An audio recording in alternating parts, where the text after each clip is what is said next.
YouTube, what it is, it's your boy DADE back on the set once again. This is the Big Fish Network and I'm your host, coming back with another episode. If you're a true diehard Dolphin fan and a true Shula fan, you're gonna love this show. So y'all roll up with Jay, get you something to sip on, you know what I'm saying? Get comfortable, tap in, keep your ears and eyes locked, because you don't want to miss this show.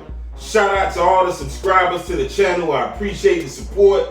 If you're new to the network, please click that like button, subscribe to the channel. Don't forget to click the notification bell so you can get the content on time. Now, I'm about to take y'all back. I remember growing up in Miami, 305, watching the Dolphins as a young jit. I wasn't always a fan of the team. I used to root for the Dallas Cowboys because that was my dad and my uncle's teams. And what made me a fan was when the Cowboys added Jimmy Johnson as their head coach. Now, he used to coach the Miami Hurricanes with Michael Irvin at wide receiver. Michael Irvin was dead all day, you know what I'm saying? He had the gold chains and was gooning out there on the field for the Canes, you know what I'm saying? And, you know, the first two football games I ever went to were Hurricane games. And, you know, that was the first team that I really chose to rep on my own. After he won Super Bowls with the Cowboys and became the Dolphins head coach, I switched to the Dolphins full time as my team. You know what I'm saying? I grew up in the bars, walking distance from the stadium, used to park cars, you know, in the lot, you know, on the street, in the backyard, on the front yard. You know what I mean? I worked at the stadium and the concessions when it was Joe Robbie Stadium. Worked at the flea market when it was still there before they tore it down, and they had the aqua and blue and orange, the aqua, blue, and orange lettering. So I got a connection to the team. I grew up watching Shula and Marino break records. I damn near watched every Dolphin game since the 80s. So I really know the team and I really know the fan base. And when it comes to the fans, the elephant in the room is we want to see more bombs. We want to see bombs. You know what I'm saying? If that's what's going to give us the confidence that Tua is the guy. I already got that confidence, but a lot of the fans out there, it's just with Dolphin fans in general, if they not seeing bombs or deep passes down the field, they think it's something wrong with the quarterback. We think it's something wrong with the quarterback. We start calling them game managers. We start listening to the rumor mill and blaming the O-line for all our problems. But I never think it's the O-line. You know, when it comes to the teams that Tua's on, that's the problem that I believe, you know, a lot of the fans are having right now. They think it's always the O-line, the O-line, the O-line. To me, it's always been the design and the scheme. I feel like 2020, the design and the scheme that Chan Gailey had was not the perfect scheme for Tua. It was more of a scheme that benefits a passer similar to Ryan Fitzpatrick, not Tua. Same thing with the scheme that Brian Flores tried to utilize with Gossi and Stootsville calling the plays, kind of a hybrid scheme that they wanted to tailor to his skill set, which they used a lot of, you know, RPO, Alabama RPO plays, and that's fine. I think we should keep those plays, keep that playbook, because we were very successful with it, but it was not the ideal playbook for Tua. It's not the ideal, I mean it is, but I don't think it should be something we rely on and make it a staple, you know, the only staple to Tua's game for the rest of his career. I don't think that would be a good idea, because at some point you got to be able to switch up and go to another scheme and another attack when they stop that. What if they stop the Alabama RPO? Then you got to be able to go to something else. But I really feel like, you know what I'm saying, Tua's been spending a lot of time this offseason working on his footwork a lot. You can tell in camp that his lower body strength is better, and throwing passes to all his new weapons. I know a lot of fans have been tripping about, like I said, the hype video and just some of the things they've been hearing, but I feel like a lot of that is because last year they didn't see Tua throw enough bombs down the field. But if you look at any of his college tape and pro tape, you see lasers and rockets down the field to the wide receivers with great football placement, which ball placement is what matters the most at the quarterback position in the West Coast system, as well as time and accuracy. Like I said, accuracy and ball placement go hand in hand. But moving along, I just want to say I feel like Don Shula has a manual somewhere in this stadium, and we need to find it and unlock the secrets. Mike McDaniel needs to crack the code and open up the playbook to unleash Tua this year, because I believe if he could do that, you're going to see the Tua that y'all want to see, and you're going to see some explosive plays, and we're going to be able to will our way to victory when it comes to defeating teams. If Tua knows all the audibles in the West Coast system, if he get the audibles down pat, he'll really be dangerous. But to win this division, we must beat Bill Belichick and Buffalo, where Robert Saleh being head coach of the Jets. He got the inside track on what Mike McDaniel likes to do. So these can be some tough years if we start losing or start off on a slow start. Yeah, he sounds cool and cocky, but that's not going to win games. Having the right war strategies, picking and banding together the right weapons, developing the talent, that's what's going to win games for us. And so far, we picked the right wide receiver talent for Tua. We just need them to turn yard after catch opportunities into touchdowns. There's been times we had wide receivers that have gotten yardage. Jarvis Landry is comes to mind. He's turned some of them into touchdowns, not enough. We need this group right here to turn these into touchdowns, and I haven't been, this is the most I've been excited about our roster as far as our skill positions, probably in since Don Shula, since Mark Duper and Mark Clayton. But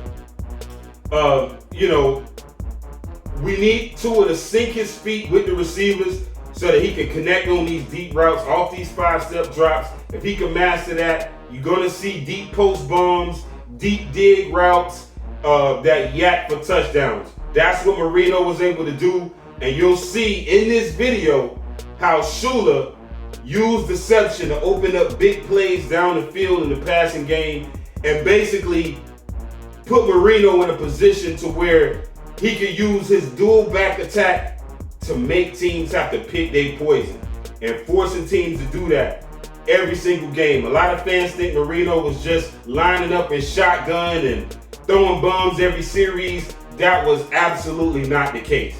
That was not the case. There were plenty of games where Marino was dinking and dunking, but it was part of the deception.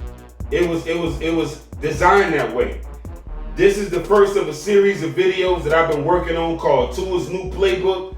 I call this episode the SHULA'S Splitback system, or SHULA'S Splitbacks. Now, before I really get into this, I gotta talk briefly about the 90s Dallas Cowboys and why it's relevant to this video. After the Dallas Cowboys dynasty in the 90s, they became pretty much the model that all teams started to follow on how to build a roster and how to build a dynasty.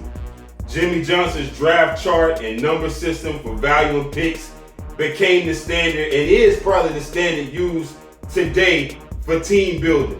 And basically what that standard pretty much is, he had a number system on how he was drafting, but when you look at his offenses, pretty much what he was looking for is a tall 6'4", accurate passer, a dominant bell cow running back, Moose Johnson type fullback, alpha number 1 wide receiver who's a playmaker like Michael Irvin, who is 6'3" or above, who could run that bang 8 slant and get deep down the field winning jump balls against smaller corners, and being physical enough to body him in zig routes or post routes where he stopped like a comeback but then go inside or outside, and being able to shield, use his body to shield defenders, get the cornerback behind you to where he can't reach out and deflect the ball by putting your hands out.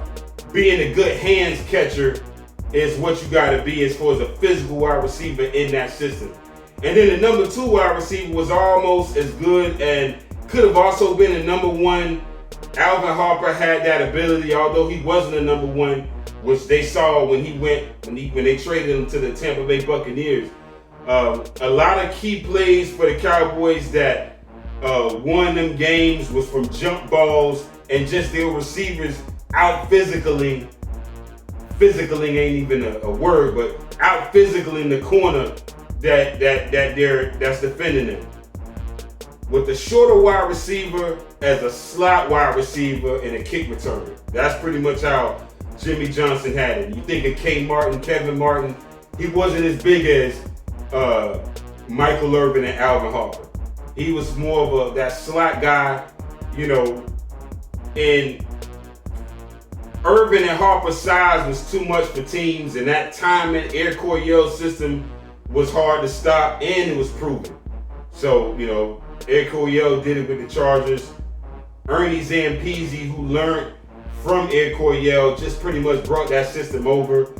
And if you look at the Cowboys when they had Dez Bryant and Jason Garrett was the coach, he was running the Air Coryell system pretty much. If Air Coryell was alive, he'd be able to watch Dallas Cowboys tape and be able to just point out the plays because it'll be almost the exact same offense.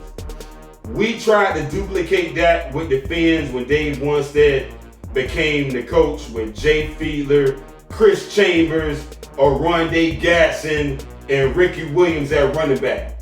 Again, Jimmy's system is proven. So that's why we had 2-11-5 seasons under Dave. What I don't like about the Jimmy Johnson Wanstead system is that it's heavily reliant on you finding an elite running back like Emmitt Smith and Ricky Williams who come once in a lifetime. So if you notice, when Jimmy Johnson came to the Dolphins, he didn't have Ricky Williams. He had Kareem Abdul-Jabbar and tried to utilize him the same way that he used Emmitt Smith, but Kareem Abdul-Jabbar ain't Emmitt Smith. That's why Jimmy Johnson didn't have the success that he had with the Cowboys, with the Dolphins, is because Emmitt was that guy. I just show you just how good Emmitt Smith was, who everybody talk about Barry Sanders, but Emmitt Smith won a lot of those games for the Cowboys, and he was a threat, just like Ricky won us a lot of games when he was a threat. As the league started going to taller wide receivers, they also started countering that. Teams started countering that with taller cornerbacks. And that's how you get the Richard Shermans and the Brandon Browner type cornerbacks of the world. I would say from 98 till now, teams have been searching for the Randy Moss clone. After he had the season that he had at Minnesota and had the years with New England where they went undefeated in the regular season, he became the model for number one receivers. You was looking for that Randy Moss type receiver in every single draft. And that's why you had a lot of receivers who was tall that got drafted that didn't pan out. I think of the Lions when they had Mike Williams, then they tried to get Roy Williams. They tried everything they could to try to build that team just like the Cowboys, and they failed. And try to find that Moss type receiver, and they failed. They came close with Megatron, but a lot of teams started copying and pasting that format. And the Patriots team is a model that a lot of teams tried to follow also. Just that team in general. Moss, type number one, who's 6'4" or close in size. Fast number two, he could be a complimentary deep threat. And a short white wide receiver who would be considered a slot machine like Wes Welker. So after a while, Wes Welker became a clone, a mold that you wanted to try to find in the draft as well. So it seemed like every short white receiver that came out, they wanted to try to make him into Wes Welker slot machine, when some of them receivers would have been good outside boundary receivers. But because they white and because they just assume, I hate the fact that sometimes people like to just copy and paste. But it's really all on how you utilize these receivers. Wes Welker could have been good in the boundary if we would have used him that way, or if the Patriots would have used him that way. You never know. And I'm going to show y'all in this video why I say that. But Shula almost preferred shorter wide receivers, and he won 347 games with those type of wide receivers in his version of the West Coast offense, running that split back system. When I look at this wide receiver room, this is the closest, like I said, again, that we've come to having a Shula Marino type wide receiver room. They would dominate in the league with these wide receivers. If I had to finalize the depth chart right now and scheme up plays, I would do it with this group right here. Tyreek Hill, Jalen Waddle, Cedric Wilson, Eric Nzukama, Lynn Bowden, and Trent Sherfield. Shula would have also loved this running back room and would use multiple backs instead of a bell cow for Tua. I think he would turn Jared Dokes into a versatile fullback and teach him how to block. Dokes is 5'11", 227 pounds, and on the practice squad, he could make this roster as a split back fullback, and we could alternate between Sony Michel and Raheem Mostert as the other back on those plays. Chase Edmonds is better suited for the shotgun plays, and I would also use Chase for the RPO Pistol playbook that we ran last year with Gaskin. I think Chase would probably do a better job than Gaskin, even though that could be debatable because Gaskin is real good in the passing game. I think he don't use his hands enough as a runner. I think Shula will alternate his fullbacks using Dokes as the running fullback, Allen Ingold as the blocking fullback, and John Lovett as the gadget, Jim Jensen hybrid fullback, tight end quarterback. In Shula's offense, I think John Lovett will be a threat. Even with all this speed on the outside, he would use John Lovett all over the field and in motion in Shula's offense. I think Marino could easily win 11 or more games with this unit. I think Chris Greer and Mike McDaniel both have done the best job of any coach and GM so far when it comes to creating a replica of the old Shula wide receiver room. Mike, congratulations. You found the key to unlock that mystery. We finally have what Marino had his whole career, a fucking U.S. Olympic track team to go along with his quick arm release and elite anticipation. So we finally had it. Now, let's look at the 80s. Marino was drafted in 1983. He went through the same thing that Tua went through his first year.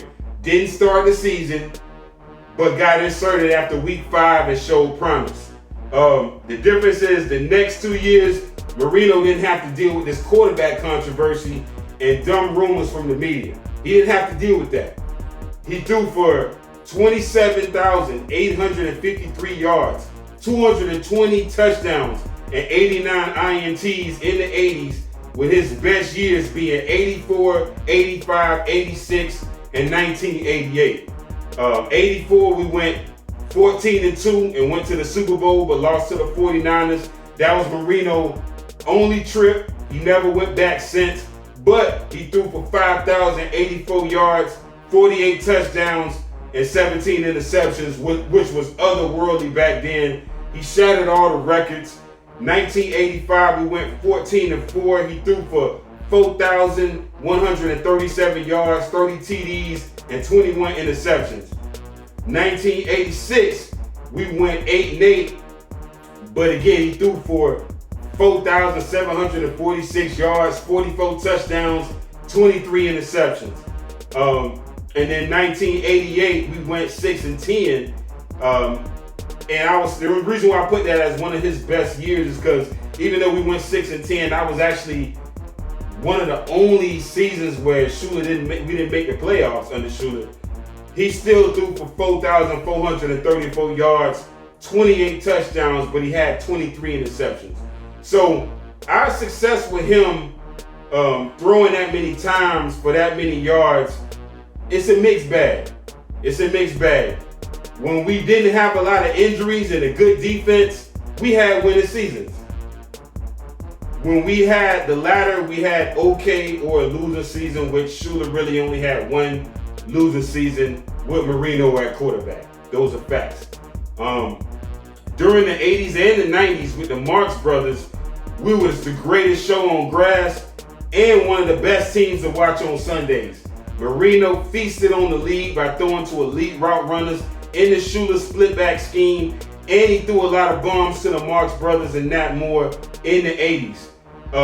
Starting with Mark Duper. If you watch Super Highlights, you will see a lot of big plays, a lot of bomb routes where he separates, and he damn near separated from everybody. I mean, he was Tyreek Hill before Tyreek Hill, and there was no corners that can cover him at that time. 5'9", 185 pounds. He had 4 1,000-yard seasons, with his best being 1984, where he caught 71 wrecks for 1,306 yards, 10 touchdowns. 1,306 yards and 10 touchdowns at 5'9", 185 pounds.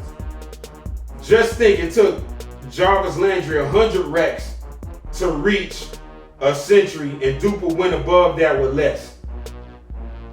Duper rookie year was in 1983, so he came in the same time as Marino. They was drafted the same year, and he had 51 wrecks for 1,003 yards. Most of those was bombs. He had elite jumping ability and ran track in high school, and it showed on tape. Him and Clayton both was poisonous, and each of them can kill you at any given time on the field. When you look at the other Mark brother, Clayton, he was also short, like I said, small by today's standards, 5'9", 177 pounds. They was telling us we shouldn't have drafted. It was questioning, should we draft Devontae Smith, because he's 177 pounds, but he's taller than them. But Clayton was lightweight, but he was tough, hard to cover, caught bombs. He was another 4'2" guy with track speed, and he was more consistent than Duper. He had 7 real productive years for us. His best season was also 1984, where he had 73 wrecks for 1,389 yards with 18 touchdowns. That's ridiculous. So Marino basically had 2 Tyreeks on the field at the same damn time with a legendary head coach and a quick release. That's cheap. And before Duper and Clayton, he had Shula had 2 great wide receivers in Nat Moore and Duriel Harris, who ran Shula's system to perfection also, even before Mark, Duper, and Clayton. Nat is extremely underrated, doesn't get enough credit for helping to teach the system to our wide receivers, and he himself caught bombs from Marino in the 80s as well. Matter of fact, Nat caught touchdowns from all the Shula quarterbacks and was the most consistent out of all the receivers. Shula used him as the Swiss Army knife at wide receiver. He could play all roles and positions, the X, the Y, don't matter. He was even used at tight end at times, in trick plays and in the slot, just everywhere on the field. From 1974 to 86, he only had 1 year where he had less than 400 yards receiving. He's played in Super Bowls and was a key part of the 80s aerial assault back then. Then you look at the 90s. The Shula 90s system was the same. It was different as far as, it was the same as far as Shula utilizing all of his players to the best of their ability, but he did switch it up a little bit. As far as the 90s, he had success at the wide receiver positions with Duper and Clayton as well. They played till about 92 and 93. Then Shula added vet receivers Irvin Fryer and Mark Ingram and just kept destroying teams. We got Fryer from the Patriots, and Irvin Fryer gave teams the business. I don't know if, this is for the older generation who watched him play. Sick routes, beat us at times with New England. We brought him here, and he did some of the same things that Duper did and was a reliable target for Dan Marino. Same with Mark Ingram. We acquired him from the New York Giants in the 90s, and he caught a lot of touchdowns for us. He was also explosive play for Bill Parcells, helped Phil Simms make a name, and Marino threw bombs to him. Our backup quarterbacks threw bombs to him, and Marino was still deadly with them, both of them as targets, just as he was with Mark, Duper, and Clayton. When you look at the coaching trees, all the coaching trees, Shula pretty much beat all of them.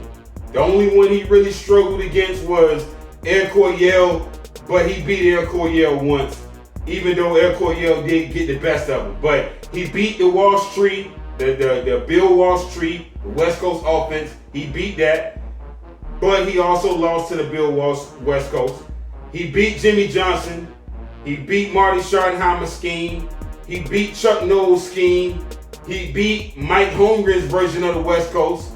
He beat Bill Parcells and Joe Gibbs who also gets forgotten about, Joe Gibbs' scheme is used today in the NFL. He's beaten that. I'm about to show proof of him chopping down all of these trees and all of these coaching trees starting in 1984. You look at the 1984 Dolphins versus the Redskins. That's Joe Gibbs' scheme. This is when Shula defeats Joe Gibbs' scheme. We won 35-17. And if you watch this game, Marino threw for 311 yards, 5 touchdowns, no interceptions. Mark Duper had 2 touchdowns this game, caught a 26-yard pass from Marino in the first quarter, and then the Redskins answered with 10 points from a John Riggins touchdown run and a 32-yard field goal. But then Duper caught a 74-yard bomb before the half to make it 14-11. Third quarter, Jim Jensen caught a 6-yard touchdown from Marino to make it 21-10. Then Dan found Clayton again for 6 on the 9-yard pass to make it 28-10. And then Jim Crash Jensen cashed in a 4-yarder to put the game out of reach at 35-10, with the final score being sealed at 35-17. And Joe Gibbs was the only coach to win a Super Bowl with 3 different quarterbacks, and that's because of his single back passing attack and counter trade misdirection running attack, that still works today. You think of Jeff Fisher, he ran Joe Gibbs' scheme when he was with the Titans.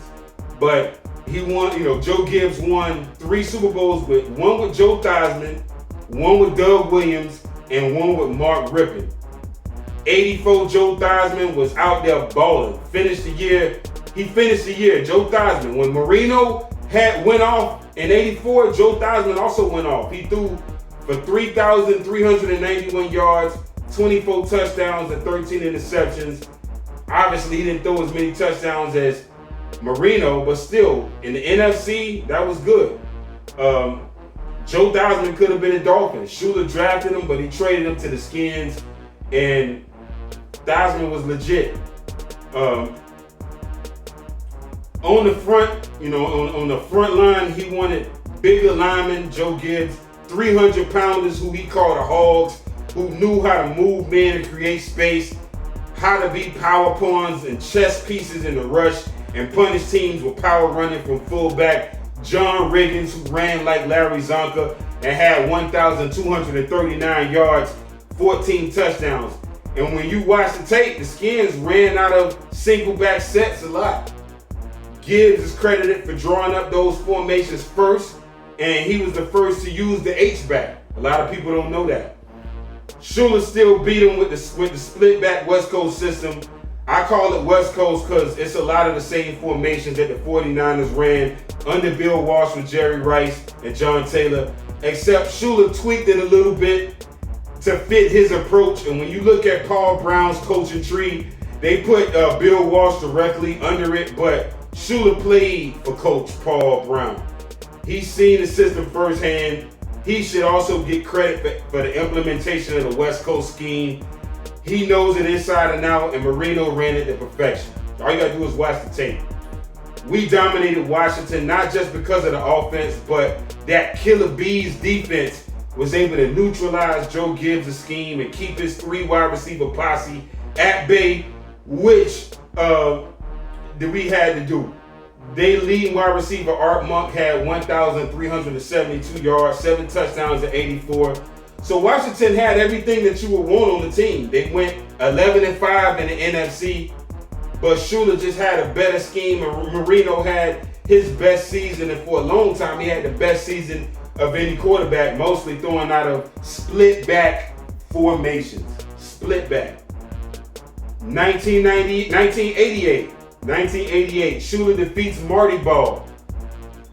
Dolphins outscored the Browns 38-31. Marty Schottenheimer played in the AFL and became head coach of the Browns in 1984 and made the Browns Super Bowl contenders. A lot of people don't know that. In the 80s, Schottenheimer runs a smash mouth system, which he learned from Joe Collier. He ran it with the Chiefs when they had a bulldozer running back, Christian Okoye. He used to call him a Nigerian nightmare. The Browns had a lot of good teams with Bernie Kosar quarterback. They had Big Kevin Mack as the power back. and Ernest Bynum at running back. Then they had Webster Slaughter at wide receiver, Ozzie Newsome at tight end. Shoddy scheme pretty much gave teams problems, and they was one win away from a couple of Super Bowl teams, a couple of Super Bowls that they almost made.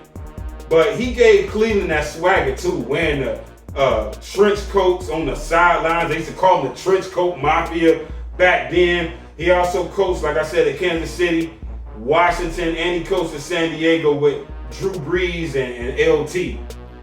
Shoddy got hella branches in the league. You know, his son, Schottenheimer Jr., Bill Cowher ran Schottenheimer scheme with the Steelers when they had Jerome Bettis and Hines Ward. Mike McCarthy, who coached for the Cowboys right now, he runs Marty Schottenheimer scheme. Marvin Lewis ran it. Ken Wisenhunt ran it. Jack Del Rio ran it. Jim Haslett, Mike Mularkey. Those are all disciples of that Marty Schottenheimer scheme. And you see that in the NFL today. Shula defeated that scheme with a stout 3-4 defense and a split-back scheme in 88, as you can see from the tape. This game was a shootout with Marino bested Kozar going 30 for 50. The man threw 50 times, 404 passing yards, 4 touchdowns, 3 interceptions. Duper was hurt and didn't play in this game, so Fred Banks took his spot, and Fred went off. 6 receptions for 118 yards. It's the scheme. It's the scheme. Mark Clayton had 8 recs for 108 yards receiving. Jim Jensen had 6 recs for 76 yards. But look at the production that he got from his running backs. Fullback Ron Davenport had 13 rushes for 42 yards on the ground, 3 recs for 39 yards in the passing game. That's a fullback, Ron Davenport, hurting teams in the passing game as well. And running back Lorenzo Hampton had 12 rushes for 41 yards on the ground, 4 recs for 27 yards in the air. Vertical tight end Farrell Edmonds, who was very similar to Mike Gesicki right now, had 2 recs for 32 yards, with one of those being a 28-yard play. And that's how Shula got the best of Marty Schottenheimer. Proven. 1985, Shula defeats Mike Shanahan's scheme. The scheme that we finna run right now with Mike McDaniel, Shula defeated that scheme. Dolphins beat the Broncos 30-26. This game was pretty much Marino versus Elway, 2 of the best quarterbacks in the history of the game, both drafted in 1983. Elway ended up getting 2 rings after Shula retired under Shanahan as head coach. But this game, Shanahan was the offensive coordinator under then head coach Dan Reeves. And what a lot of younger Dolphins don't know about the 80s was a lot like how they want the league to be right now. It was a passing league. It wasn't a running league like you think. It was a lot of passing. You had Elway, you had Boom Esiason, you had Marino, you had Montana. You had a lot of prolific passers in the 80s.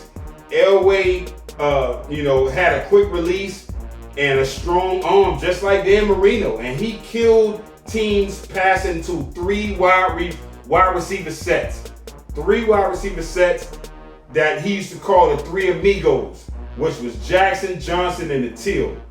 Clarence Kay and Shannon Sharp was the tight ends. Bobby Humphrey and Sammy Winder were the running backs. Shula ended up acquiring Bobby Humphrey, who played for the Dolphins under Shula's system and was a Marino target in the short passing game. But this 85 game was also a shootout. Again, Shula got the best of them. Nat Moore and running back Tony Nathan balled this game. Duper again didn't play. So it was Nat Moore and Mark Clayton at wide receiver, with Vince Heflin getting targets as well. 1985, Shula upsets the almost perfect Walter Payton-led Chicago Bears and pops champagne after the game. If not for this upset, I believe the Bears would have went undefeated and broken that record. This was one of the greatest teams assembled, without a doubt one of the best defenses ever, with Refrigerator Perry, Mike Singletary at middle linebacker, Richard Dent, and they ran the 46 defense in 3-4 blitz scheme. It's proven Buddy Ryan also has a tree of his own. His son Rex and Rob Ryan obviously come from that tree. Washington Commanders coach Ron Rivera is from that tree, and he took the Carolina Panthers to the Super Bowl with Cam Newton and using Buddy Ryan's defensive philosophies. Shula beat that system though, running the split back formation. Again, all you gotta do is watch the tape. I'm old enough to have seen this game live. It was one of the biggest upsets and a classic game. Wide receiver Nat Moore again came up big this game. Nat Moore is a big fish baller, without a doubt. He had 2 touchdowns this game, 75 yards. Marino went 14 for 27, 270 yards and 3 touchdowns, 1 interception, 3 sacks. Even though Walter Payton did his usual with 23 rushes for 121 yards on the ground, it wasn't enough. Mark Duper had 5 wrecks for 107 receiving yards. Mark Clayton had 5 wrecks for 88 yards. Tony Nathan did his damage on the ground instead of the air with 15 totes for 74 yards. And Shula outcoached Mike Ditka and Buddy Ryan and their whole staff. 1987, Shula defeated Buddy Ryan's Eagle scheme when Buddy had Randall Cunningham at quarterback and defensive end Reggie White wrecking the league. Shula's defense dominated and sacked Randall Cunningham 4 times. Marino went 25 for 39, 376 yards, 3 touchdowns, 1 interception, 2 sacks. And the running backs was effective by committee, with Troy Stratford giving us 13 rushes for 24 yards, but he had 5 wrecks of 49 yards in the air. We used Troy Stratford a lot as a receiver, even though he had some running ability.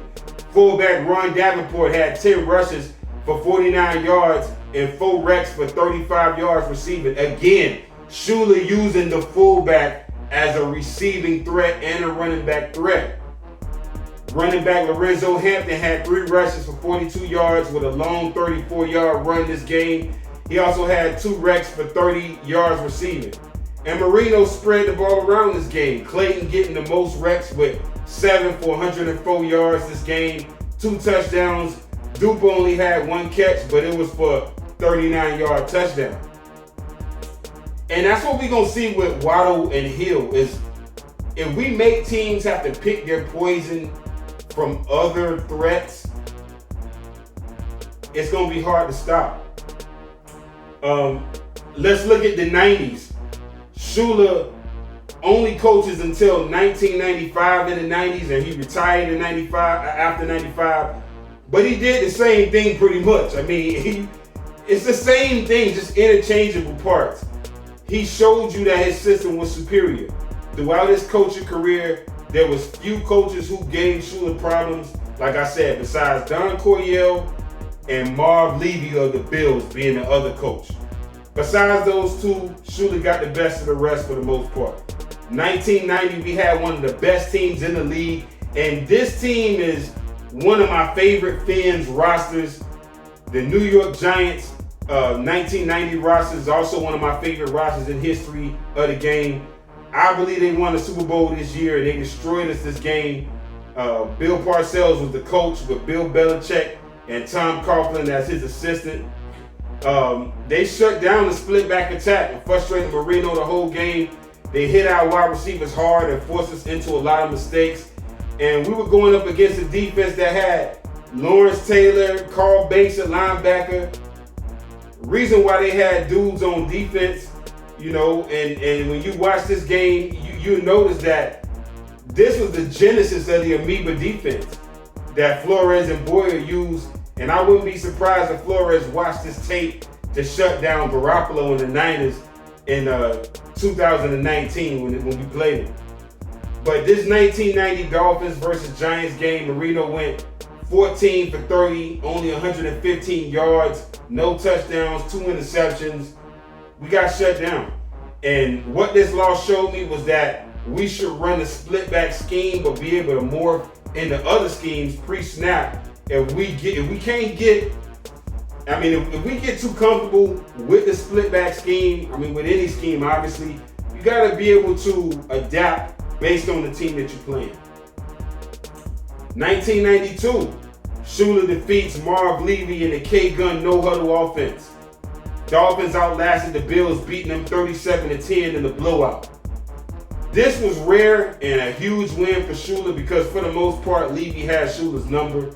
He figured out that Shula loves to sub players on defense, to change alignments and fronts, and took advantage of this with the no-huddle. Thurman Thomas used to feast on us in both the running and the passing game, and Jim Kelly to James Lofton and Andre Reed was an algebra problem that we just didn't know how to solve. There was nothing we could do with that. The Bills should be the most hated rival because they're the main reasons why Marino and Shula didn't win a Super Bowl together. If not for them, we will have at least 5 Super Bowls, I think. Now, I know that's exaggerating, but I really believe that. 1992, the Bills lost to the Cowboys in the Super Bowl, and I believe if the Dolphins was there, we'd have put more pressure on the Cowboys. The Bills, as great as they was, they choked a lot of times, and I felt like Buffalo fans are going to say, well, you choked against us, and that's true. But I believe we would have been a tougher matchup against the Cowboys than Buffalo. But this game, the defense got pressure on Jim Kelly and limited Thomas to just 33 yards on 11 rushes. We forced them to be one-dimensional. And at this time, Buffalo record was 4-1, and ours was 4-0. We was undefeated so far in this part of the season. So we were neck and neck for the division. Jim Kelly went 25 for 48, 306 yards, 1 touchdown, 4 interceptions, and he only got sacked once, but we had him seeing ghosts a lot. He was throwing interceptions. Marino, on the other hand, spread the ball around to different wide receivers this game, but notice the running back Bobby Humphrey had the most rep yards. He had 6 for 72, even though Duper and Clayton were on the field. Again, Shula West Coast philosophy, Splitback system. 1993, Dolphins versus Cowboys. Phins pulled off an upset against the Cowboys in a weird game. And, this was a Thanksgiving game. Marino actually didn't play this game that we won. Veteran quarterback Steve DeBerg, he played and won this game. And DeBerg, he was also running that Splitback Shula scheme. Dolphins won 16-14 off of a bad play by Leon Lett in the end zone. Shula found a way to outcoach Jimmy Johnson, Ernie Zampese, Norv Turner, and Dave Wanstead this game, and showed you that he's the Don of football. 1993 Dolphins versus Patriots.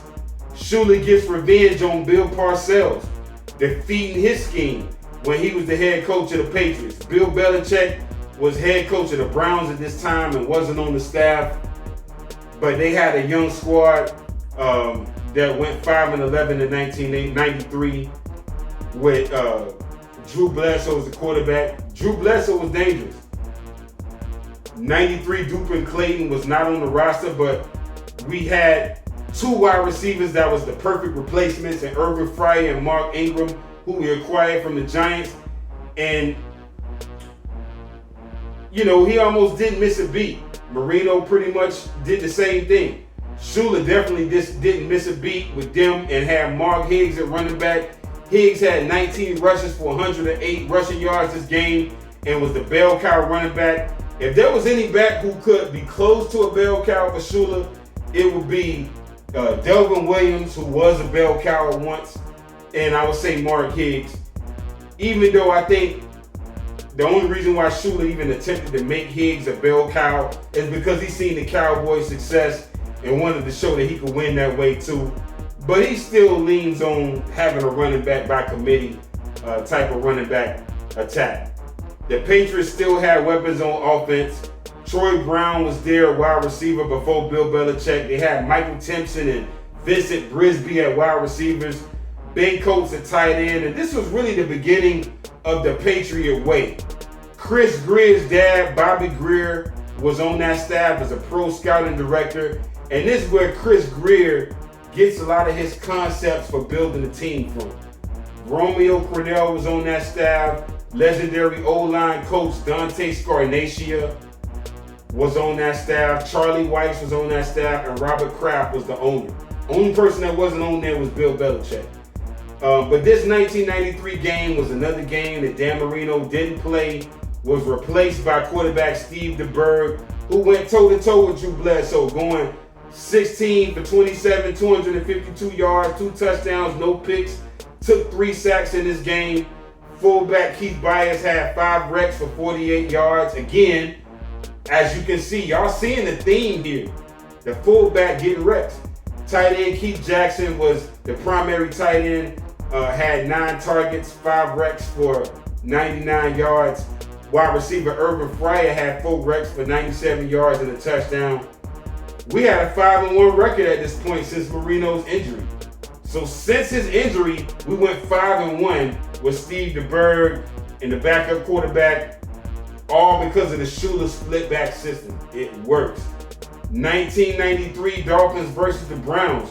Shula defeats Bill Belichick and Nick Saban with lefty quarterback Scott Mitchell. This is a game that Mike McDaniel need to pay attention to because Scott Mitchell's was a lefty just like Tua, and we won this game 24-14. Marino started the game but got hurt on a passing play where he injured his Achilles. Lefty Scott Mitchell had to fill in. He started off with a pick 6, but rebounded nicely throughout the game, finding wide receiver Tony Martin in the end zone. And we were 4-1 after the win and brought Cleveland down to 3-2. Bill Belichick and Saban had a real good Browns team this year with Vinny Testaverde at quarterback and Michael Jackson at wide receiver, but they still got out coached by the Dawn. 1994, Dolphins versus Packers. Shula beats Mike Holmgren's version of Bill Walsh's West Coast scheme, which is what Andy Reid now runs in Kansas City with Mahomes and Tyreek Hill. He has his own variations of the West Coast and has formed his own tree of branches. This game was another classic Marino going aerial versus aerial against Brett Favre. Packers had the minister of defense, Reggie White, on defense, causing ruckus. Brett had a better passing day than Marino this game because he threw the ball damn near 60 times.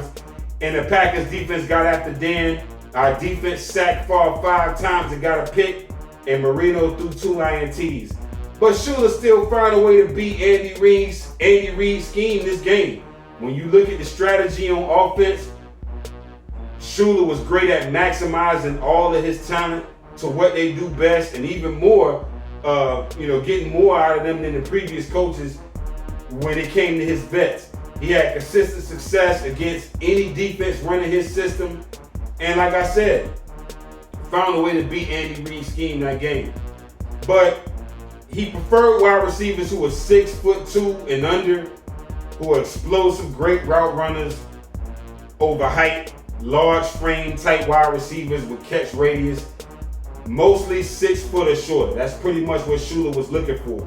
The 1992 roster is what I want us to pretty much try to copy for this roster, with a few special tweaks that I'll explain in later videos. But Tua can be dangerous in this system if we follow the same formula, and that is running sets again out of far and near, weak and strong formations.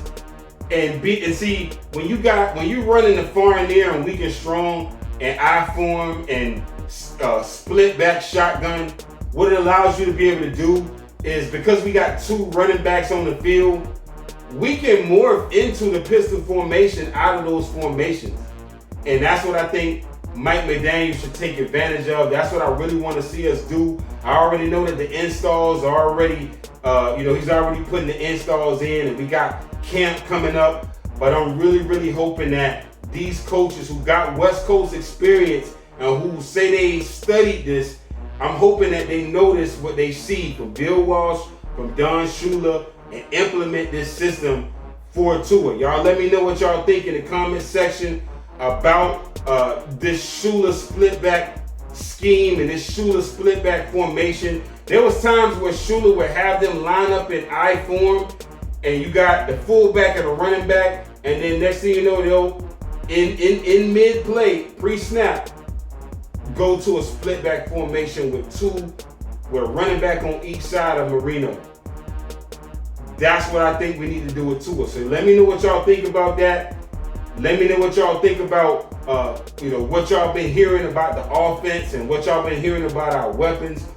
How do you think we should utilize our running backs? How do you think we should utilize our tight ends and wide receiver? I'd love to see what y'all say in the comment section.